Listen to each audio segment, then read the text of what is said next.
Welcome to the Slop Farm. Enjoy the video.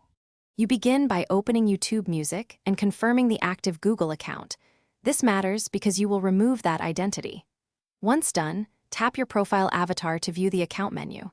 Make sure you're signed into the account you intend to remove, not a different profile. If you aren't, switch accounts now. You need the device unlocked and the password available in case Android or iOS asks to authenticate before removing an account.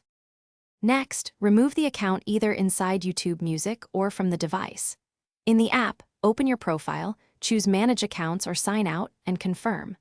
On Android, go to Settings, right arrow Accounts, right arrow Google, right arrow, select the account, right arrow Remove Account. This severs device access to YouTube Music. On iOS, remove the Google account under Settings, right arrow Passwords and Accounts, or in the Gmail app settings. When prompted, confirm removal and re-authenticate for other accounts if asked, to avoid losing sync. Finally, make sure the account is gone. Clear YouTube Music cache or browser cookies, then restart the app or browser. Open YouTube Music to verify you're signed out or showing a different account. If the removed account still appears, go back to Settings, right arrow Accounts and confirm it's deleted, or use incognito mode to rule out cached sessions. One troubleshooting tip: if you can't remove the account, sign into My Account.